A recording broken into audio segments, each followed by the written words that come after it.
You know, it's probably one of the grossest things I've seen on YouTube so far, and the fact that you're eating pho just reminded me of it. Is food ASMRs? Oh, because it's just mouth sounds.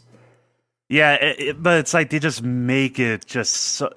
They okay, like there's this one guy on YouTube I follow. His name is Elvis the Alien, and he just sort of like he just goes and like finds like weird ass shit and presents it and makes jokes about it and sort of laughs at it. You know, just a typical like sort of commentary shit. But he like found all these food ASMR people who, oh my god, it's like I don't understand. It's like it's like with so many things, like you just there's like you find out there's like a kink somebody's into, and it's just you just don't understand it. You just can't fathom why anybody would get off to this. And I found another example of one of those, and that's apparently women eating greasy ass chicken McNuggets with one of those Zoom sound recorders like right up to their fucking cheek. And you just hear all the grease and the slurping, and it's just it's just it's just just you know. There's a really good one. So I actually I listen to a lot of or watch and or listen to a lot of ASMR videos because they help me relax before I go to bed at night. And there's a person on YouTube who goes by the name Pomo or PPOMO, and she's Okay. a Korean YouTuber who does ASMR videos. And one of the coolest things on her channel is she has a 24/7 live stream always going every day.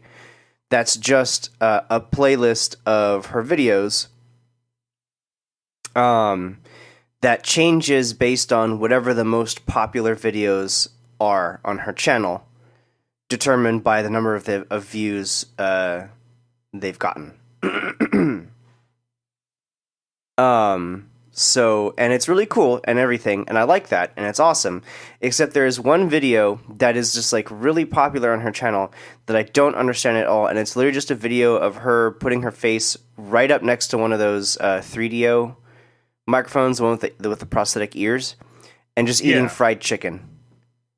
And I'm like, I think she's like one of the videos he pulls from on his video, because it's his most recent video where he talks about food ASMR. I think that must be like one of the videos he talks about. and she's well known because she never shows her face. She only ever shows her nose down.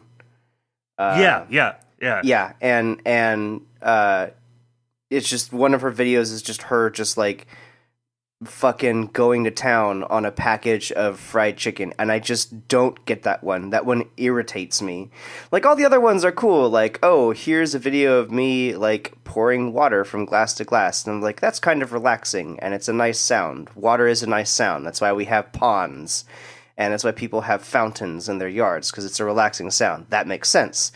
But then there's like, yeah, and it's like, so it'll be like a bunch of videos of, oh, here's some sounds of me brushing my hair, and I'm like, great. And it's like, and here's a video of me eating fried chicken, and I'm like, why? yeah, yeah. Like, and I think it's that video. I think that's one of the videos he looks at, and he doesn't really go after the person making the video. He goes into the comment section. I think he found a comment in that video from somebody with like with an avatar of Steven from Steven Universe, and he just says, if if I was about to die, this would be the last thing I jacked off to. That's a really common kind of comment on ASMR videos by YouTubers who are female. And that's like a very common comment thread. Yeah, it's pretty much if you're a female on YouTube, no matter what you do, somebody's gonna say I jacked off to this. You know, you could just literally be like doing anything. I don't know. You could just be doing fucking anything, and and somebody will say they jacked off to it, which is well, I don't know what to say about that. So yeah, so we got a show. Yes, we do. Hello, everyone, and welcome to whatever our show is called. The fucking amazing podcast. I forgot for a second. The fucking amazing podcast, or for short, FAPcast. I am a host on the show, and my name is M Bullshit. And I'm the other host. And that's that. All right, main topic. They can figure out what my name is. Today we're going to be going straight into our main topic because our main topic is kind of big. We're actually planning on cutting the cool shit segment out for this week in order to make room for this topic, and also because MDefMech forgot his cool shit this week. But that is nothing new because I used to forget my cool shit every week when we did our little podcast, so I don't really get to say anything. But yeah, yeah. We're going to be launching straight into our main topic today. Our main topic today, I have tentatively titled Benchmark Games, and it stems from something that we've said previously on the podcast about the world of art criticism, and that is when you take into account a critic's words on something before you decide whether or not to enjoy that something. Like, say, listening to the game reviewers at IGN to decide whether or not you want to buy a game. I have always said, and MDefMech has always said, it's very important to pick who you listen to because every critic is different. And what that critic likes and may think is good may be completely different from what you think is good and like. So in an effort to sort of enable that, and also talk about, some of our personal favorite games of the past, we're going to be talking about what we consider our benchmark games. That is, games from the past, from the earliest games we played to the most recent games we have finished, the games that we think, or that we use as benchmarks to judge how other games perform. This is not, and I want to be clear, this is not a best of list. No. Some of these games are not that good. Yeah, this is not games that we think represent the best in gaming for each generation of console. These are games that have done something, if not everything, but at least something so correctly that it sticks in our minds, and it is the mechanic or theming or art style or whatever by which we judge games as they come out. Sort of like, how everyone ever always says, like, Mass Effect is just Star Trek Dragon Age. That's what I'm talking about. As benchmark. Or this game is the Dark Souls of this. Nobody says that. No. Nobody says that. Nobody says that. So, all right, yeah, let's just kick this shit off. We are going to be going by, I guess, chronological order via console generation. So, we're going to start off with, like, the NES, SNES, PlayStation, all that shit. Why don't we trade consoles here, since we both have it organized by console? So you just start with your first console, and then I'll do my first console, and then you can do your second console, and so on and so forth. Okay. Yeah, we could totally do that. The rules for this are... let me bring up my rules list that I read earlier. 1, we are not giving a best of list by console. Other critics and content creators have already done that.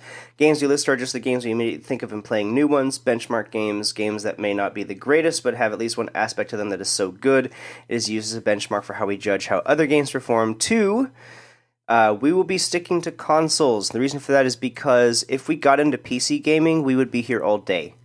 So we're probably gonna do that later. And therefore, the The games that we list are going to be either console exclusive or exclusive to consoles, or were released first on consoles and were timed exclusives for PC later.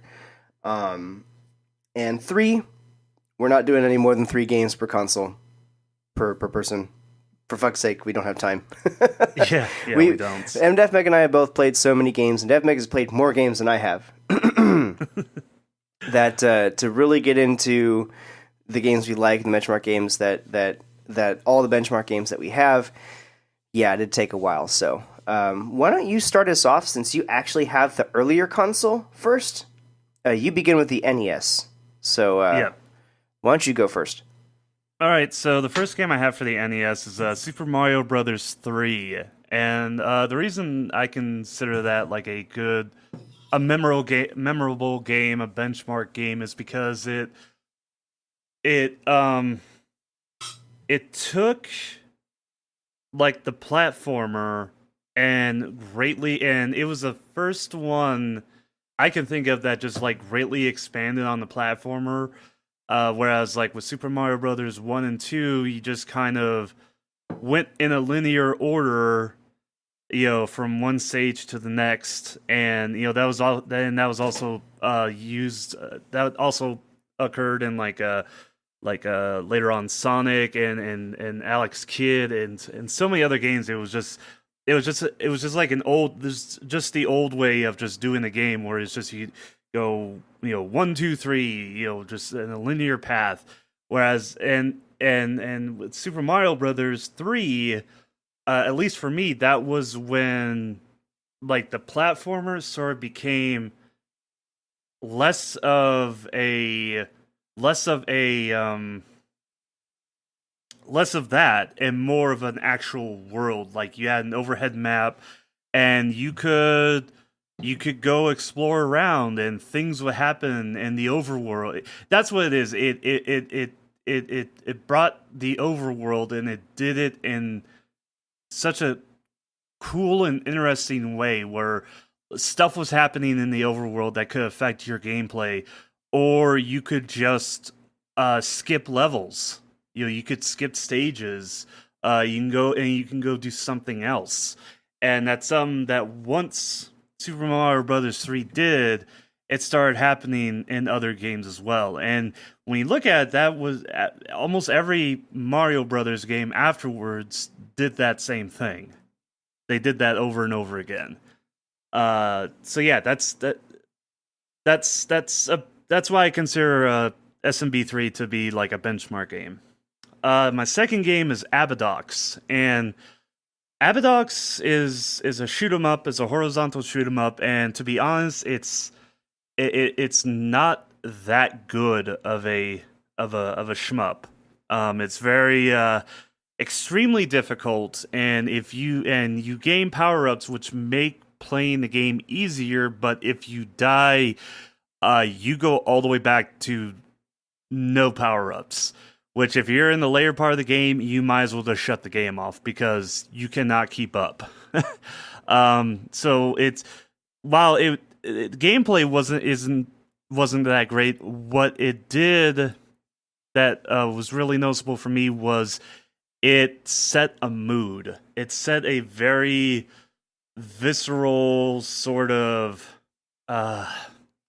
like a Cronenberg type theme. It really introduced just sort of because up until that point, like, games were always like fantasy or silly, and there wasn't a whole lot to it. You had other games did set a mood, but Abadox just really bucked the trend of, hey, games don't have to be cute or fantasy or any of that shit. It can just be full of just fucking meat and gore and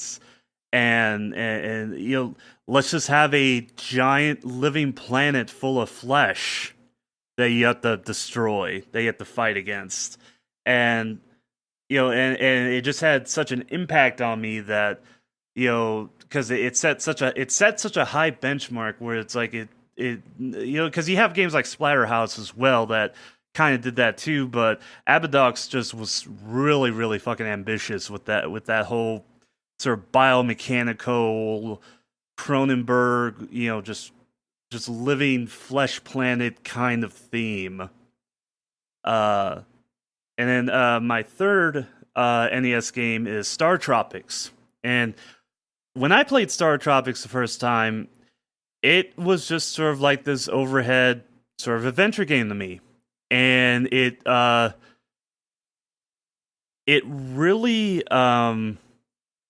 it was the game that kind of introduced me to like what an RPG is, and it really pulled it off well, and it sort of set the tone of just like again with like Abadox, where Abadox did like the whole biomechanical sort of horror setting. Star Tropics, introduced like another aspect where it's like you could literally just be a kid out on an adventure. You're looking for your uncle and all that stuff, and you go on this big adventure and you fight all these creatures, and it just really I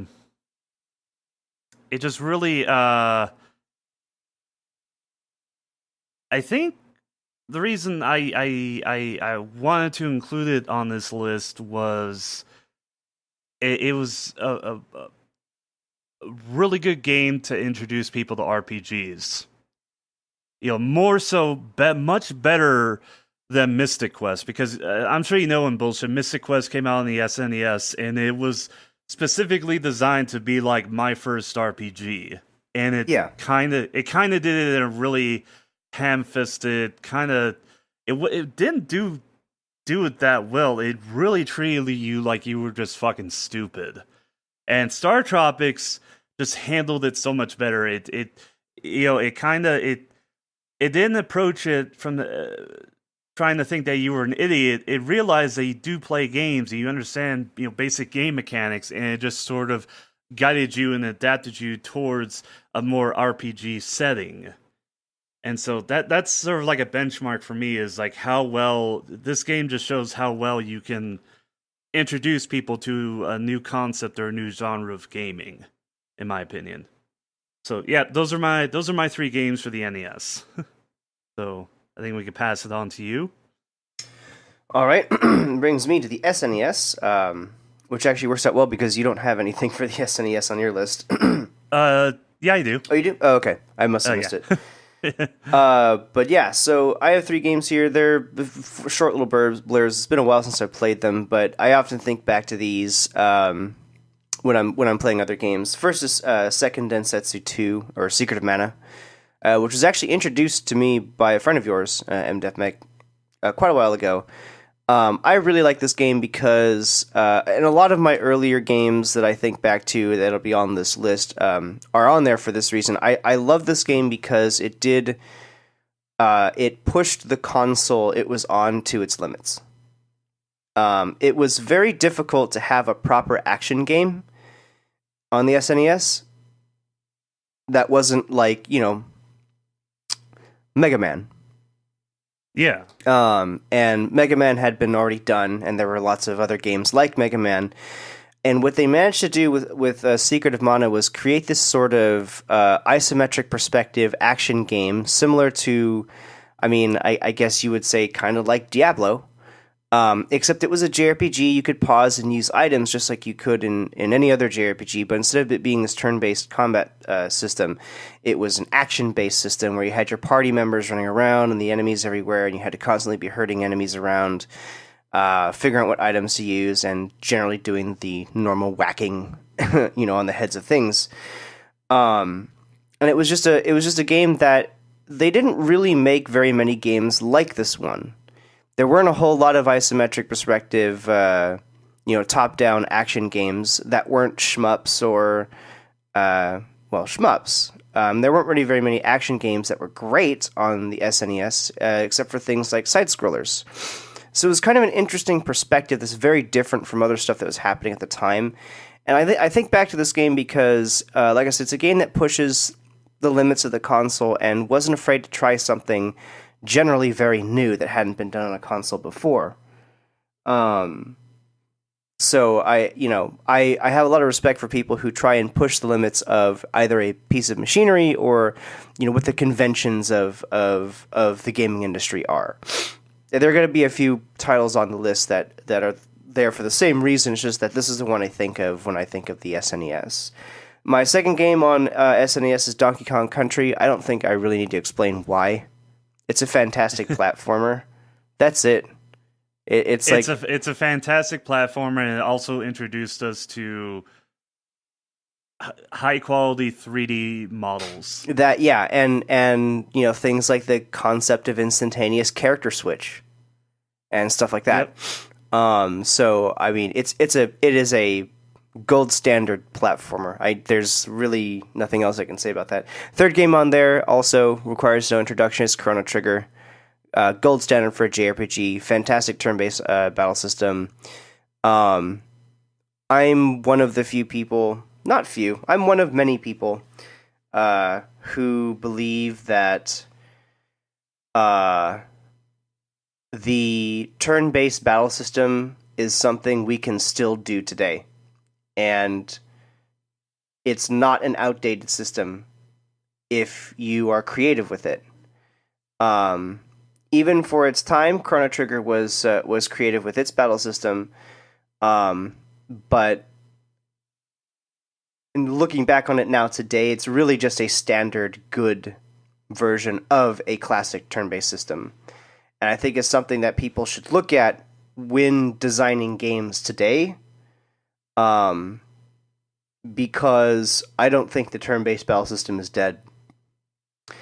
And I think there's a lot of potential in it, not just for nostalgia reasons, but because the turn-based battle system is a classic because it works. So yeah, that's my list for the SNES. All right, actually, to jump back really quick on mine, for Star Tropics, Star Tropics also introduced to me the concept of bringing the game into real life, because with every copy of Star Tropics, you had it had a letter with it, and you would, at some point in the game, you're asked to input a code. So you're supposed to take this letter and dunk it in water, and then type the code in that shows up when you dunk it in water.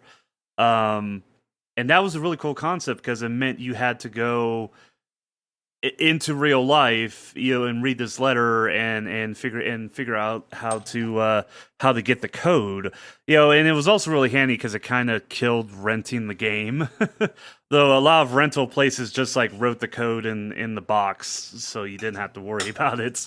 And that was actually really frustrating for me because I knew about it the first time I played it, but then I went back and played it like 3 or 4 years later, got to that spot, and I didn't have the letter anymore or the box. It was a bit like in like storage somewhere. So when I got to that point, and this was in like 1995, so I couldn't exactly go on the fucking. I mean, there wasn't internet access like there is today. It's like, today if you were to go play Star Tropics, you could just go look up what that code is and you'd be good to go.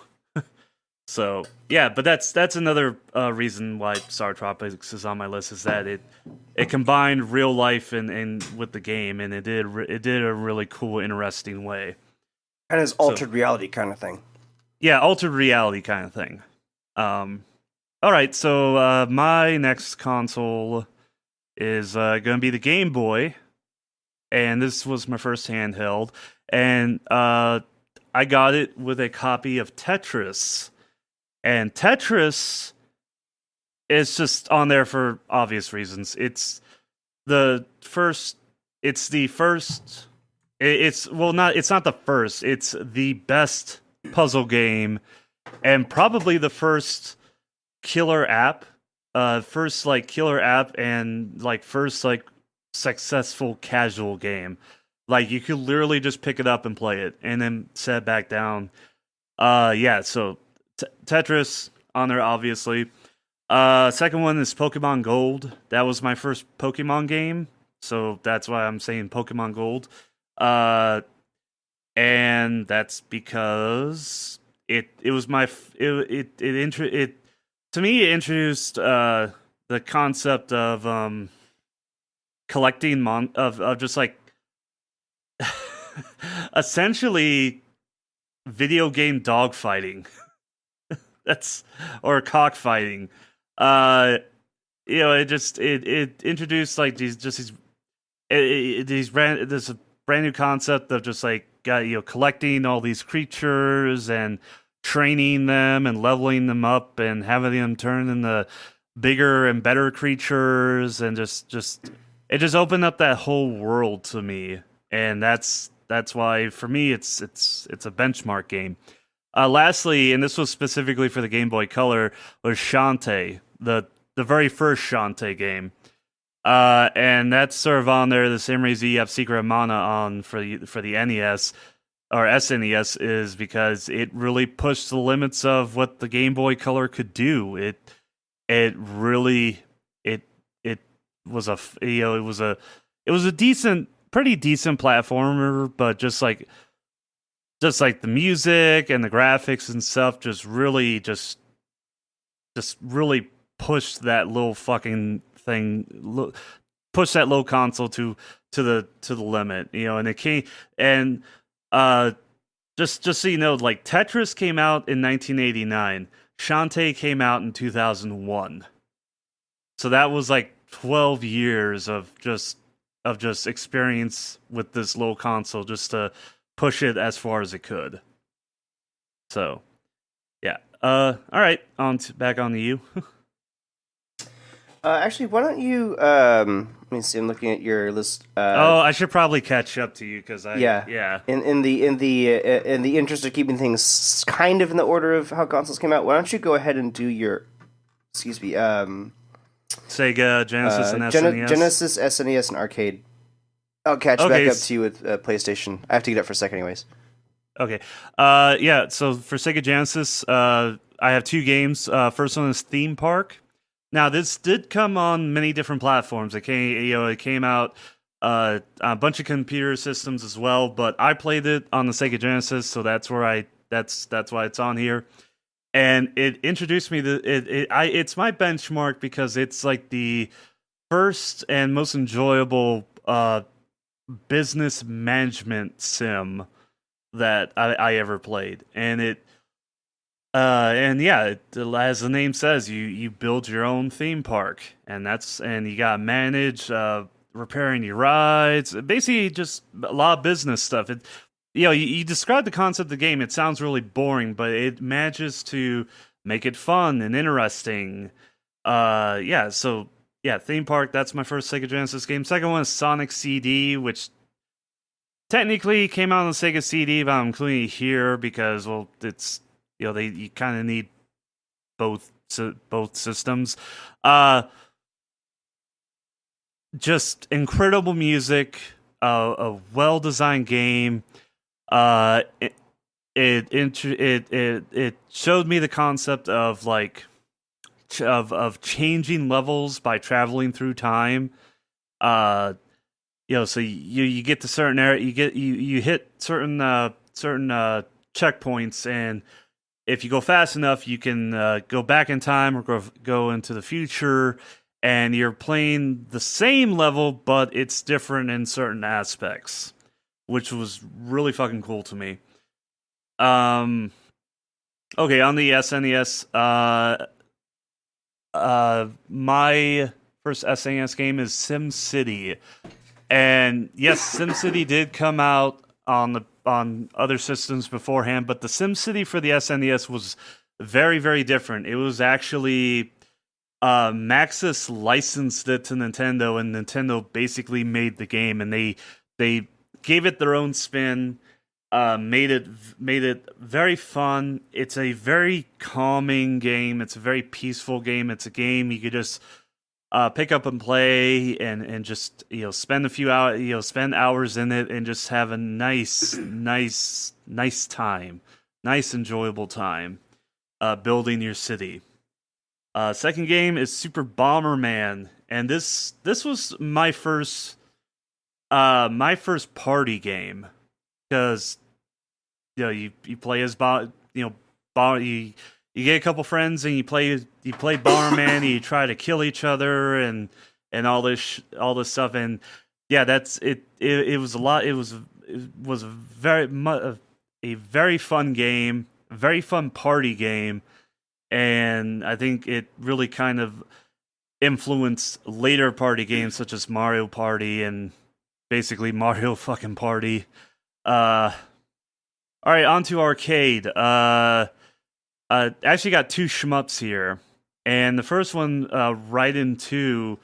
Yeah, I need to switch these around. Raiden 2 was like my introduction to like a good shmup. And just the level, a really competent shooter, but also just a lot of detail, lot of beautiful pixel art, a lot of gorgeous pixel art in Raiden 2. So yeah, and the second one is Dodonpachi, and Dodonpachi as a bullet hell shooter is the best. It was one of the first, and it is the best. And whenever I play a bullet hell shooter, I compare it to Dodonpachi, and a lot of times they don't rise up to the standard that Dodonpachi sets. So, all right, I'm done. I'm all caught up to you.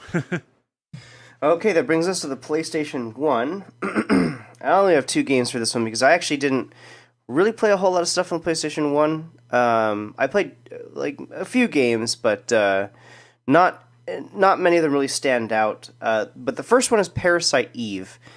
Parasite Eve was the first game I ever played that really did weird shit with the formula of the turn-based JRPG.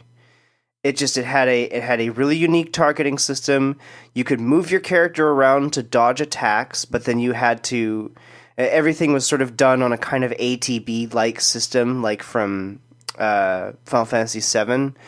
It was sort of like Final Fantasy VII, but if you could move your character around, and you also had AOE skills, and the enemies would move around as well.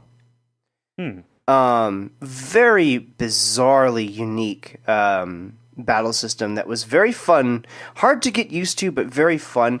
And I look back to that one quite often when I think of games that have really unique battle systems that, put a twist on a tried and true, system.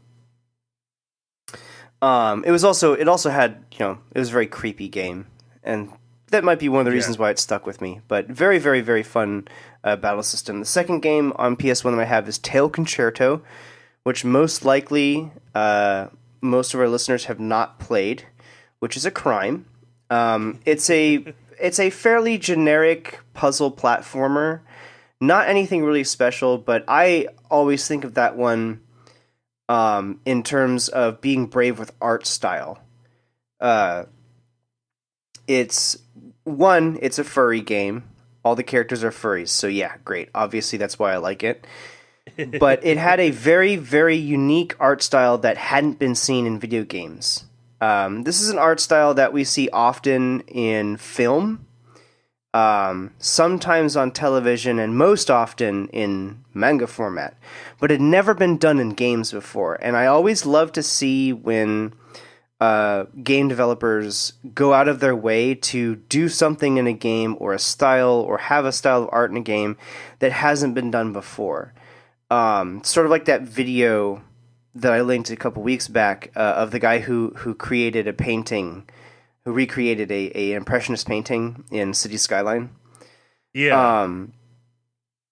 Or like how, what was the game?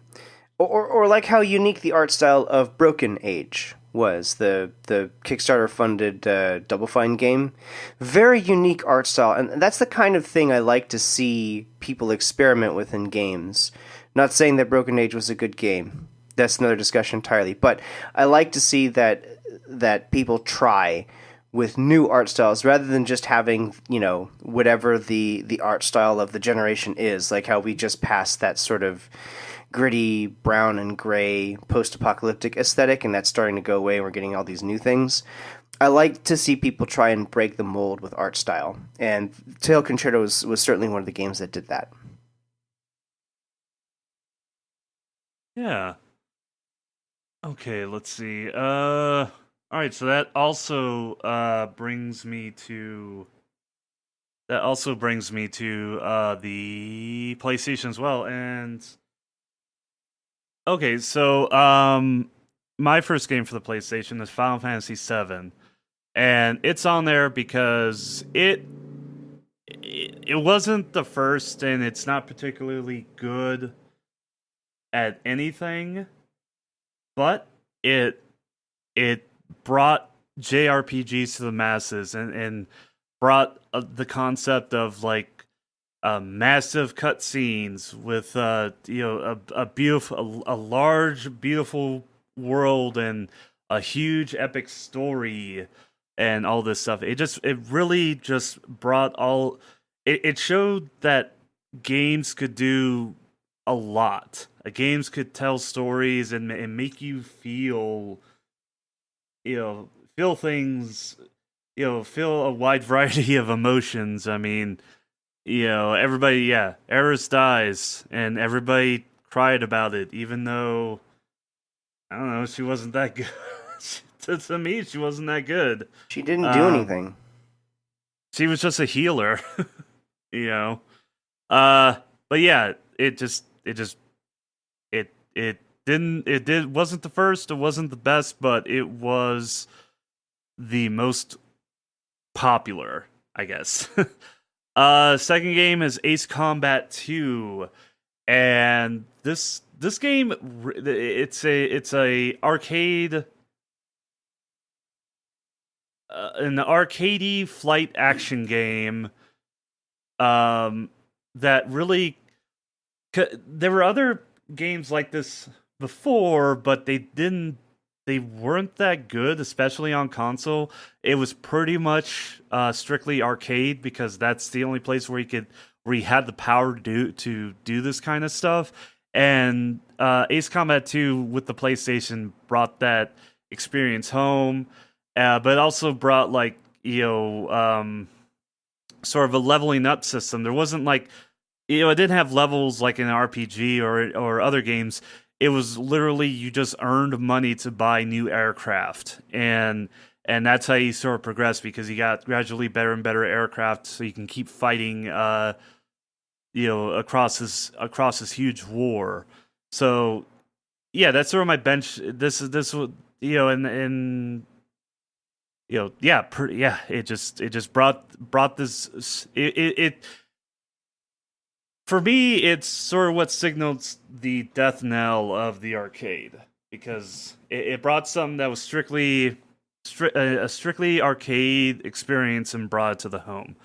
Last game is Gran Turismo, and this this game had a huge impact on me. It shaped my interests in cars because it introduced a lot of people, especially in the United States, to all of these cars they never heard of before that were strictly in Japan, especially cars like the Skyline GTR. And it also like took the arcade racer and turned it into a simulation, into a really fun simulation because and it also enabled somebody like let's say you own a Honda Civic. Well, it's just a Honda Civic. It'll never be a fucking race car. Well, in Gran Turismo, you could buy that same car, tune it up, and go racing in it, and win races and money and all that good shit. And that's and now so many racing games do this, and yeah, Gran Turismo was the first, and it did it extremely well. So, all right, back to you. Okay, so it brings me to the PlayStation Portable. No, yeah, N64. No, no, it brings me to the N64. Yeah. Thank you. Yes, 3 games on the N64. The N64 is probably, aside from the PlayStation 3, my most played console. Just because it was the easiest console to emulate back when I first discovered emulation. So I basically played the entire library of that console, or at least as much of it as I could. Um, but 3 games sort of stick out to me, and it's kind of unfair because 2 of them are Mario games. But the first one is Mario Party. Mario Party was the first party game I ever played, and I'm actually going to add a 3 to the end of this because I don't know why I forgot to do that. Mario Party 3, I feel, at its time was the height of party games. And the only reason why Super Smash Bros. Has not made it above that in the list is because around that time, Super Smash Bros. Was taken too seriously as it is today, and was not considered a party game, even though it was. So I never really got to play that one in the context of how it was supposed to be played, a party game. All of the chances I got to play Super Smash Bros. With other people, it was usually in some form of contest, and I fucking hated it. So Mario Party actually is the game that always stands out to me as being a benchmark gold standard, if you will, for how to do a party game that isn't serious, is just stupid and fun, and most importantly is not Dokapon Kingdom. The second game on my list for N64, I think is going to be obvious to everyone. Super Mario 64. Do I really need to explain why? I mean, I could have put Banjo-Kazooie, but for me, to be honest, both those games do the same thing very well at the same level. It's just that Mario 64 probably is a little bit more well known because it's a Mario game.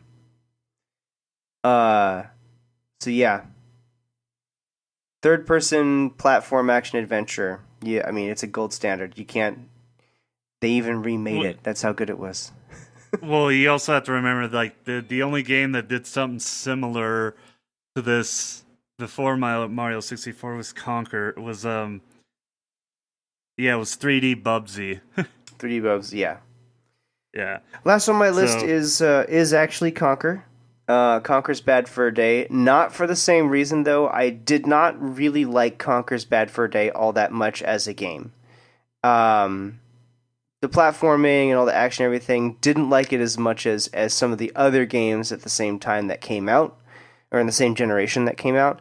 Conker's Bad Fur Day I think back to because it is a prime example of a developer having balls yeah. and Oh, totally agree. not backing Yeah. down on content. And the humor in Conker's Bad Fur Day was garbage.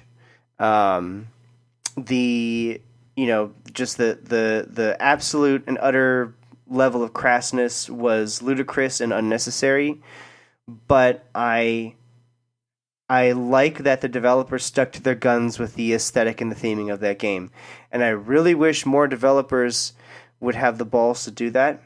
But more than that, I really wish that publishers would have the balls to let developers that do have the balls to do that actually do it. Oh yeah. Yeah, I agree with you on that. All right, that takes me. Okay, hang on, let me look at your list really quick.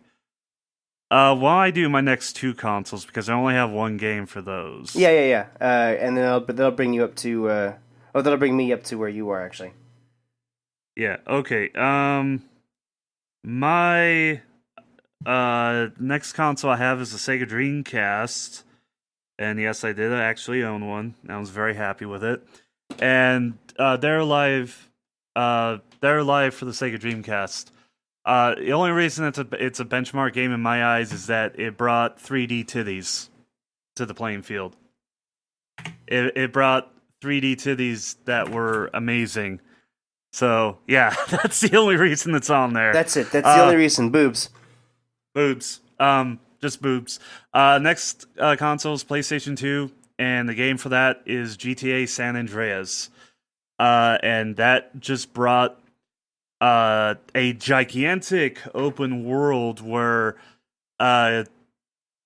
not only could you go on a complete rampage like you could in other GTA games, but you could actually do other things. You could go to the gym, you could play sports, you could play other mini games. There was so much you could do, and it really just showed how well you could make a realistic but also completely nutball insane game. You know, it sort of brought those two aspects together. Uh, and it really set a standard, and now and yeah, that's how GTA, the GTA games we know of today, GTA 4 and GTA 5, would not exist if it wasn't for GTA San Andreas. So, all right, back to you.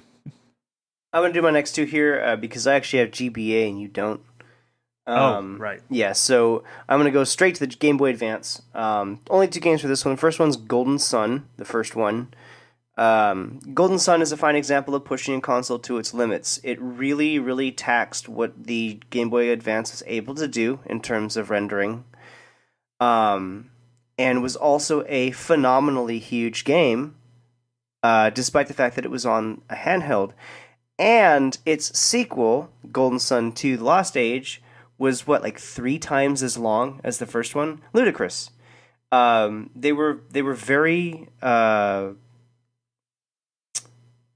long games. They had a lot of content in them, and very graphically impressive.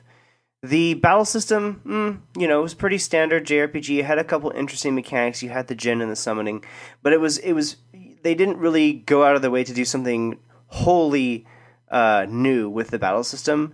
What they did set out to do, however, was create a very, very good experience of a JRPG that, going back and playing that game, it is honestly hard to believe that it worked so well on the Game Boy Advance. It really was a game that you would more have expected to be on the PlayStation 1, or a console like that. So, very impressive work with that one. The other one that I have for Game Boy Advance is Kingdom Hearts Chain of Memories. It's the only Kingdom Hearts game I really like.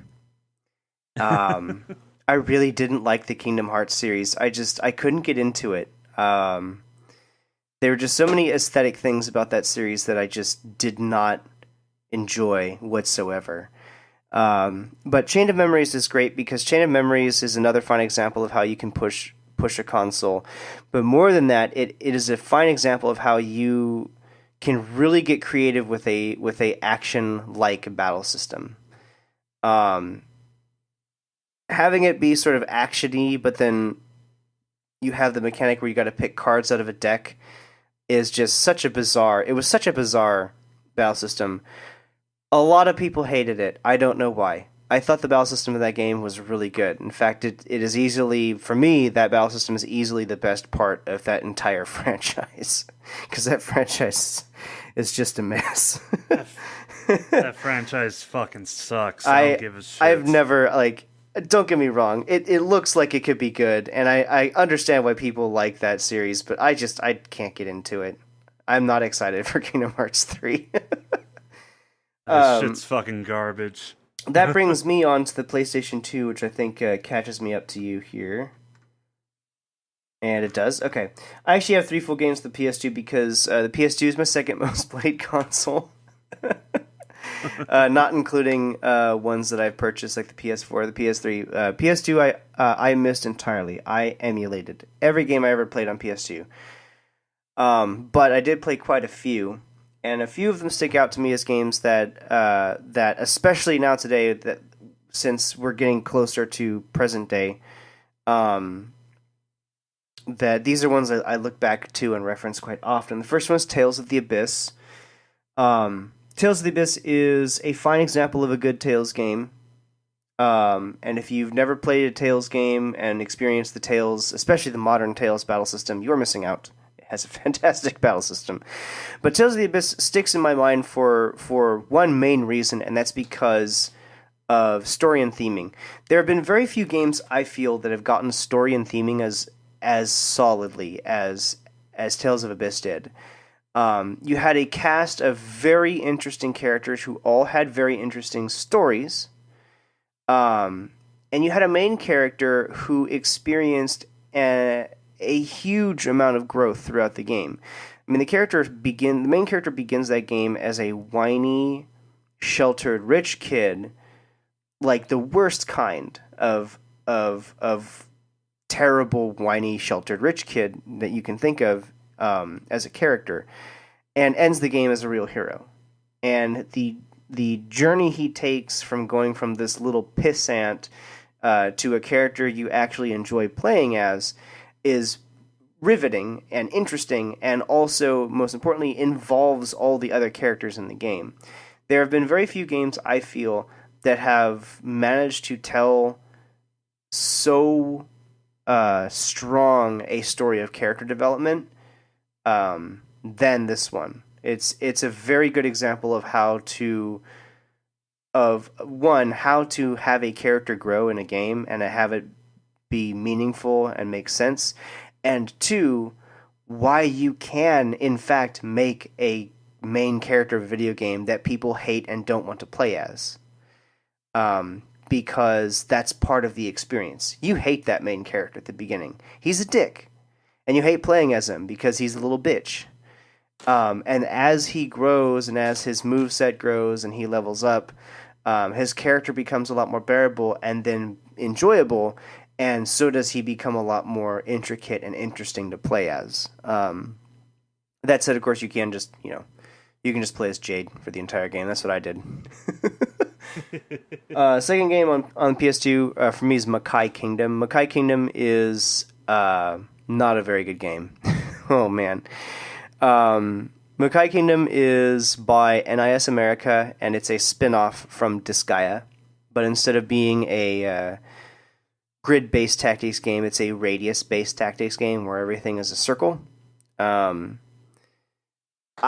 one sticks in my mind because it was one of those games that first introduced me to the concept of garbage being good, like we talked about in our previous episode. In a previous episode, it was that game is terrible, and the story is dumb, and the characters are stupid, but it is such a fun and witty and interesting setting with a bunch of colorful, wacky characters all thrown together, and a battle system that's good enough to hold your interest for the remainder of the game. Just a fine example of excellent top tier schlock. Last game on my list for PS2 is Final Fantasy XII. I don't really think I need to explain why. That game did a fantastic job of moving from...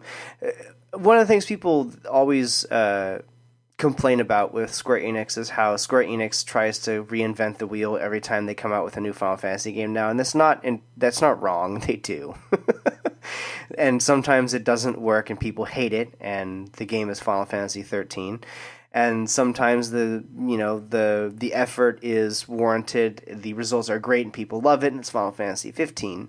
One of the games that I think they really tried really hard to not make another turn-based Final Fantasy game and actually succeeded was 12. Because the battle system from Final Fantasy 12 is basically, what if Knights of the Old Republic was good? I mean, what if the Knights of the Old Republic battle system was good? Knights of the Old Republic was a really good game, but man, was not into that battle system.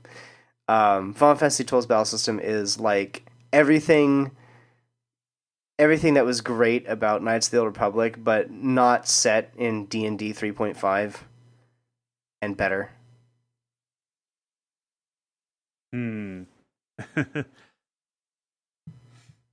All right, that brings it on to me.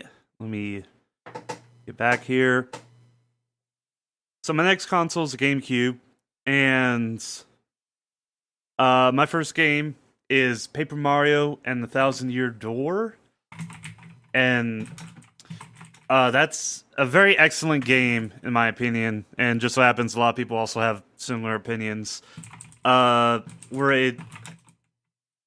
I don't remember the name of the battle system. It's sort of like timed, not timed. It's just uh, what's the name of it where you have to hit buttons at just the right moments?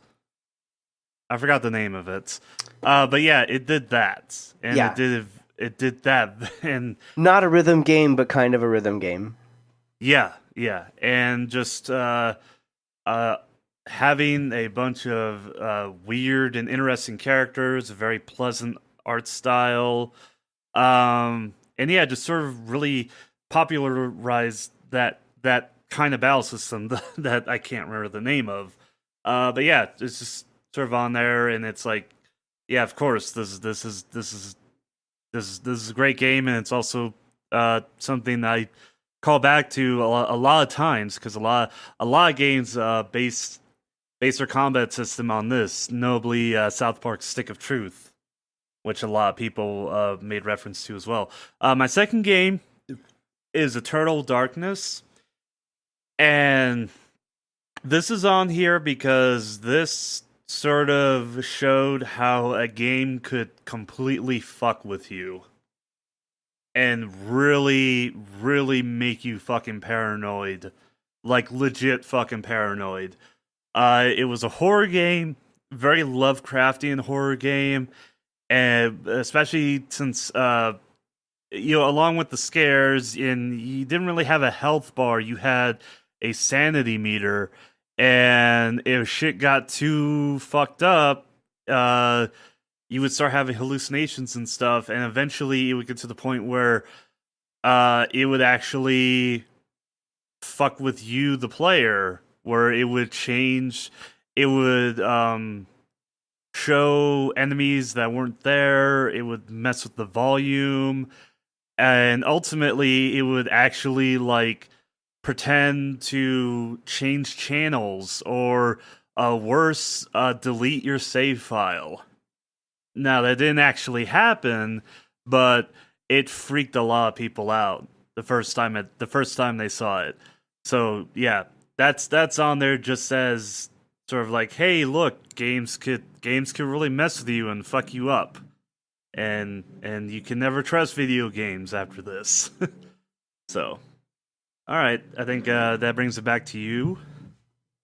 Okay, and that brings me to the GameCube. Since I scroll up for it. Three games in the GameCube for me. The first is Baten Kaitos, much like Kingdom Hearts Chain of Memories. Just a great example of how to do a unique battle system with cards, though this one's turn-based instead of action. Luigi's Mansion is my second one, because that proves you can, in fact, make good spin-off games on side characters. And yes, Luigi is a side character. It's not a main character.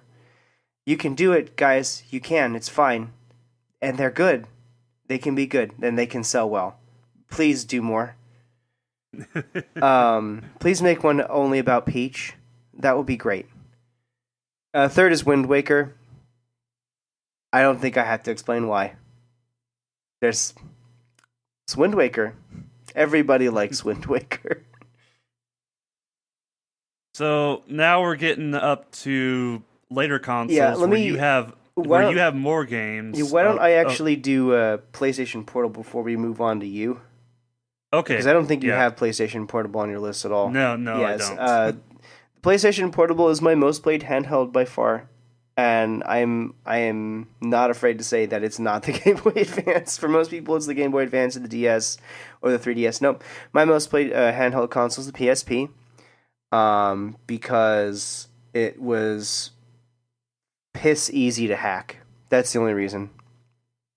Oh god, yeah. So easy. But two games on there. First one is Zettai Hero Project, which is by the same guys who did Makai Kingdoms, by NIS America, but it was a great step forward for them in trying to come up with a new system of a new kind of like gameplay system. A grid-based, but instead of it being a turn-based tactics game, it was a sort of faux turn-based dungeon crawler.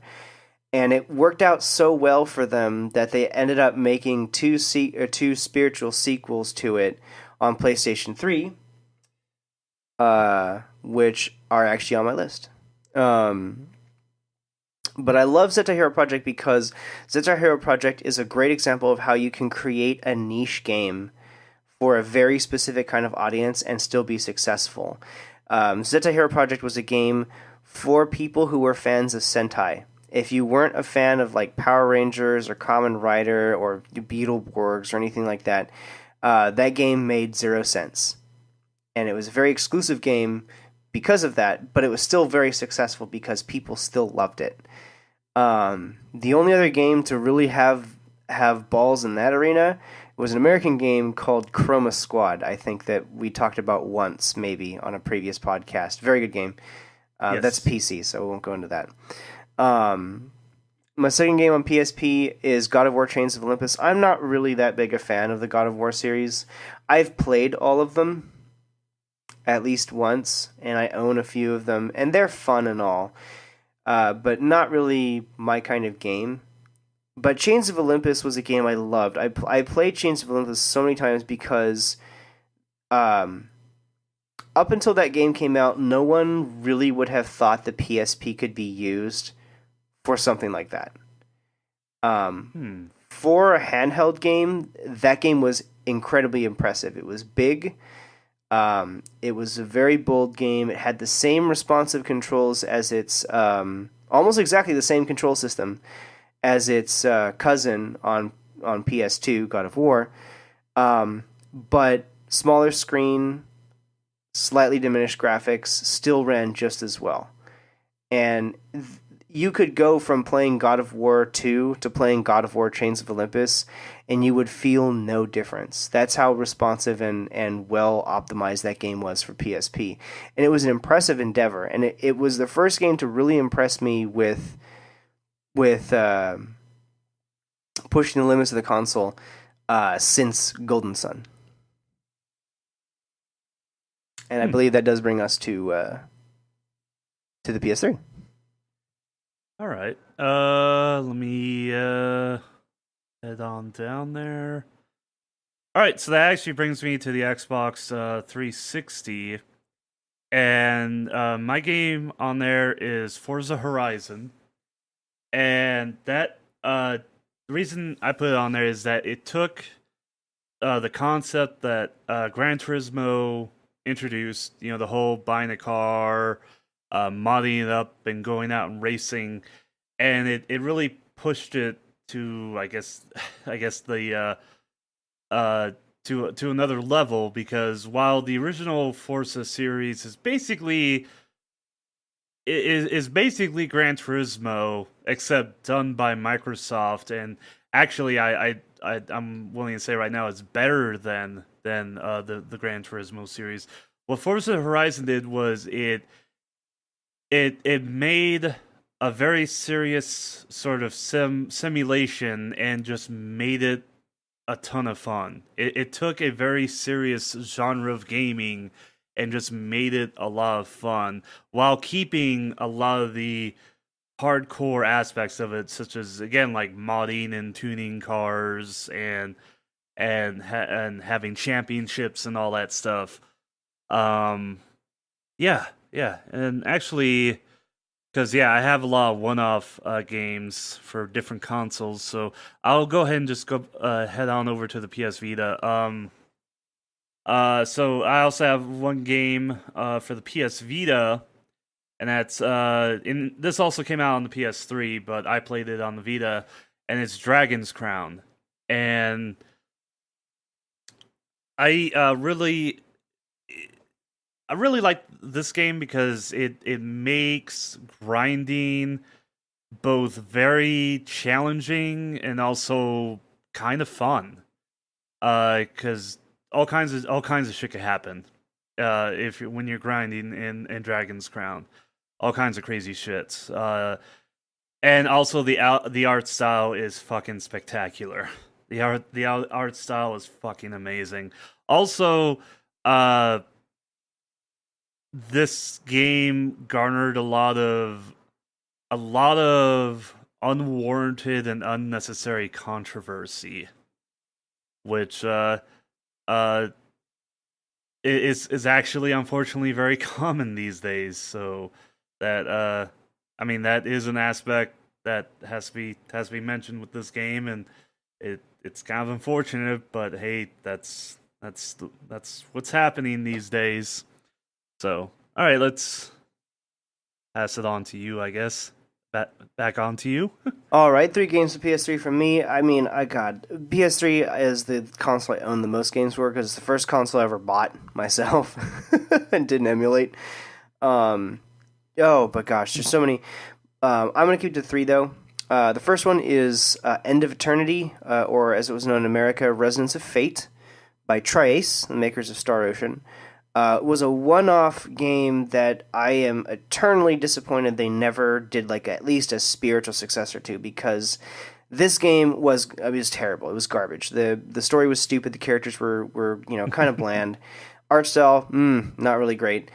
Music was great because it was Motoi Sakuraba, because Motoi Sakuraba does everything for Tri-Ace. But the one realm where this game stood out among everyone else was its battle system. It's turn-based JRPG, but it had this battle system that was basically, how do I even describe it? Try. It was basically like playing a John Woo film. You know, like Hard Boiled. Yeah, yeah. This battle Oh, system. This battle system was like it was like playing the gunfights in the Matrix, but turn-based, and you had all these systems around to have your characters run and dodge through enemies and jump and do flips and shit and shoot way more bullets than they definitely had in their guns. Like, it was a ludicrously flashy battle system. I can't even begin to describe what this battle system was like. The best way to describe it is just to go and just watch like someone do a playthrough of the game. Like, just go to like the YouTuber Omega, who does a lot of Japanese games. Just go to Omega's Let's Play playlist of Resonance of Fate. Just click somewhere in the middle of the playlist and scroll in the video to somewhere where he's doing a lot of battles, and just watch the battle system. It is fucking weird. It is a weird battle system, and it is also the most fun I've ever had in a JRPG, in a turn-based JRPG, by far, with the battle system, by far. One of the greatest battle systems I've ever seen.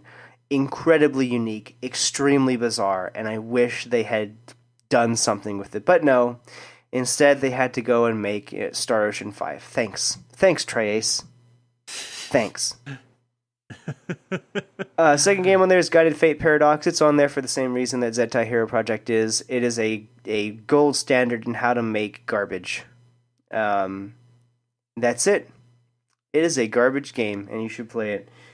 Third game is one that probably not many of our followers have played. It's called Eternal Sonata, and I love this game because it's a pretty standard JRPG. It's got a nice little cutesy, colorful, fantasy world. It's got its mildly dark story, and a pretty standard kind of battle system, sort of like a turn-based Tales game. Nothing terribly creative or interesting in the grand scheme of JRPGs. It was fun. Don't get me wrong. It was a fun game to play. The reason why this game is on my list is because it did one thing that I really haven't seen games do very often, which is it told a very intensely personal story about a historical figure, which is not something you generally get in video games. A lot of historical video games are things like Civilization, or are things like The Order, which are alternate history kind of things, or steampunk history, Eternal Sonata is a game about the death of Frederick Chopin, and the game takes place in his head as he is vividly hallucinating in a fever dream on his deathbed, and tells this very personal story about Frederick Chopin. And in between each chapter, it actually gives you the history of his life and how he came to be a composer, and how he got to where he was, and all of that. And then you switch back to the game where you are characters in his hallucination, trying to basically trying to help him be at peace so he can die. A very weird idea for a game, and I've not really seen a game do something quite like that before. And it's another one of those instances where I'm really glad that the developers and the publisher both had the balls to try something that weird and something that could be that controversial. Because Frederick Chopin, everyone knows Frederick Chopin. Like he's a very famous composer. You've heard, even if you don't know who he is, you have heard his music. I Oh yeah. guarantee it, everywhere. So to do a game about him dying and then hallucinating this really bizarre world that was such a weird idea, not something you'd ever really see a developer or publisher really want to take the risk to try and do. But they actually did it, and it was actually kind of fun. It wasn't the best game, but I'm really glad they made that. It's a great example of sticking to your guns with artistic integrity. Yeah. Wow. Yeah. And Really amazing. since you did Vita, I'll just move on to Vita. I have two quick games there. First is Okay. Shin Megami Tensei Persona 4 Golden, which I hold up as a gold standard of how to do a remake. I have never played a remake of a game as good as Persona 4 Golden. Like they didn't fuck too much with the game. They added a bunch of content, and most importantly, the biggest updates to that game were quality of life updates. Just like, making it easier for you to switch the tactics of your party members, making the default of your party members tactics to listen to direct commands rather than making the default of your party members act on their own. Just little tiny changes that were quality of life changes, making it a little bit easier to backstab enemies. Because it was very unforgiving in the original version, just things like that, and it's really great because if you go on to play Persona 5, you can see all of those quality of life changes that they came up with seep into that game, and it's such a great example of how to properly do a remake and have it be successful and good. And the second game on there is Code Realized Guardian of Rebirth. I'm gonna be honest. I don't remember why I put it on there. It's an otome visual novel. I'm gonna take it off. You know what? I don't even know why that's there. We're gonna take that off. Okay. Okay, that one's not on the list. Why did I put it there? Okay. All right. Okay, So that happened. that happened. My next game is for the 3DS. It's called Project X Zone, and the reason it's on here is that it's a very good tactical RPG, and it does crossovers. It does the whole crossover thing extremely well, which means it's totally nonsensical. It's totally stupid, and that's the way the crossovers are supposed to be. It's just a really dumb fun game, and that's why it's on here. That's why I like it so much. And then for the PS4, I have Guilty Gear Zerd, and that includes like Revelator and the other one. uh, and they're on there because extremely beautiful game, but also a simple yet competent and a simple and easy to learn fighting system that's very difficult to master, in my opinion. And also just beautiful, incredible artwork. And let's see, actually, okay, and then you have one more system. So I'll just finish off my list. And then my most recent game, it's for the Nintendo Switch, but it's also on Xbox One and PS4. And luckily, it's not due out for the PC for like another week. So I'm still good. I'm still good here. And that's Sonic Mania. And yeah, it literally just came out a few days. Like it came out like fucking last week. But yeah, it's on here because it Sega managed to do both a fan-made game and a retro reboot and not fuck it up. Like, because it's both. It's both a fan game and and the retro reboots, and it does both very, very well, very competently done, and just a shit ton of fun. And this is how I say it's a fan game just because literally Sega brought in fans of the 2D Sega of the 2D Sonic games. They brought in fans and told them make us a game, and they did it, and they did it very well. So, all right, that's it for me. That's my list. All right, my end of my list here is PlayStation 4 because I actually own one. Thank God. First game on it is Persona 5, but it's not for the same reason as Persona 4. Normally, I'd say Persona 5 is a great example of how to do a good sequel, but I mean, Persona 4 Golden is kind of a sequel to Persona 4. Persona 5 is on my list because it's an example of two very important things. First, you can do a turn-based battle system in 2017, and people will buy it, and people will love it, and it will sell, and you can do it, and it's okay. You can do it. You don't need to like come up with ludicrous ways to make it complicated, or be Square Enix and come up with ludicrous ways to spend a lot of money to make an action battle system. I'm not saying Final Fantasy 15 was bad. It was great, but did they have to do that? No, they didn't. I'm glad they did, but they didn't. Yeah. Persona 5 is a great example of doing a turn-based battle system in 2017. All they did to that game to make the battle system more accessible and interesting to an audience that maybe hasn't played a turn-based battle system before was they just mapped all the different types of choices to individual button inputs, and it feels kind of like an action game, sorta.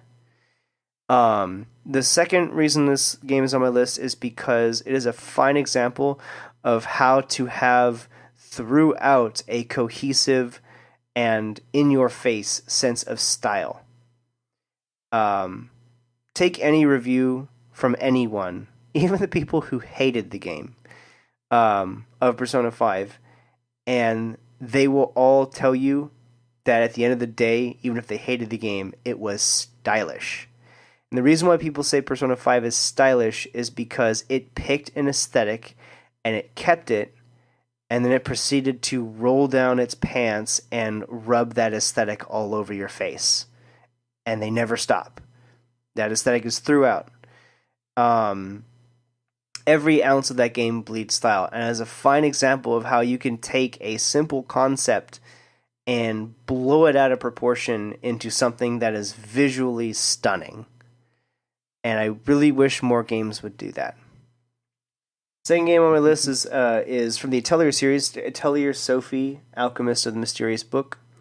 Atelier Sophie is another great example of how to do a trash game well, but it's also an example of how you can make a system too complicated for its own good and have the game still be accessible.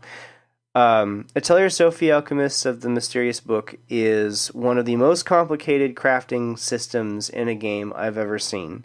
It is horribly complicated and exceedingly bizarre, and very counterintuitive, but that was part of what made that game so fun. And I love to hold this game up as an example of, yes, you can make ridiculously complicated video game mechanics, and as long as you present them well, and present them slowly enough such that the player can get accustomed to each individual mechanic before putting them all together into this ridiculous puzzle, people can still pick up this game even if they've never played another game like it. And fun fact, the game that comes after this one, Atelier Firis, Alchemist of the Mysterious Journey, even more complicated. Haven't even gotten into that one yet. Last game on my list is Bloodborne, and I like to hold this one up as how to do a spiritual successor correctly. I mean, Everyone's comparing games to Dark Souls. Okay, this is the only game we should compare to Dark Souls. This is the only game that really deserves. It's like Dark Souls, but tell me I'm wrong. You can't, because I'm not. Yeah, you're absolutely right. This game is a fine example of how you can take a system that you've done and apply it to a completely new IP. There is nothing related to Dark Souls in Bloodborne except for the basic mechanics of the game. And even then, the basic mechanics of the game function very differently. In fact, if you were to pick a Dark Souls game that Bloodborne is most like, you'd actually have to say Dark Souls 3, which came after Bloodborne. But it's a fine example of how you can take something you've been successful with and do it again, but not have to use the same characters. Another great example of that was a game I mentioned earlier, Guided Fate Paradox. Exactly the same game as Zettai Hero Project, but a completely different set of characters, completely new world. And that's a formula that we used to see in Final Fantasy. But they don't do that anymore. Instead, they hire the Kingdom Hearts team to make a new battle system for them.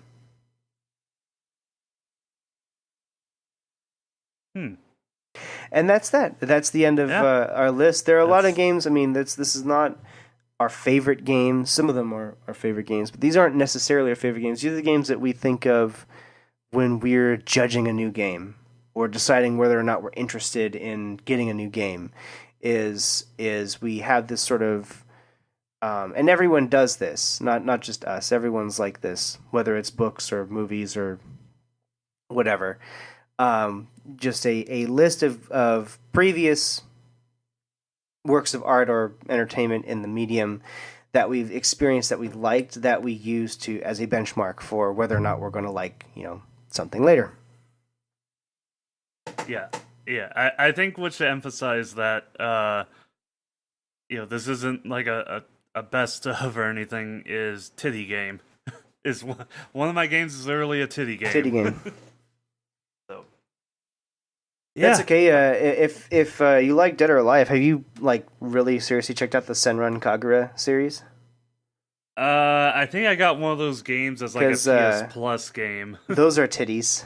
They're on PC. Some of them are on Steam. I don't know if I already have enough embarrassments in my Steam library. There's a cooking one. You can play that. You can play that one. Cooking one, great, wonderful. We went on for quite a bit there. We're actually going to cut our cool shit segment out because we knew this would be taking forever. So I think with that, we're coming to the end here. Yeah. All right, we out. We out.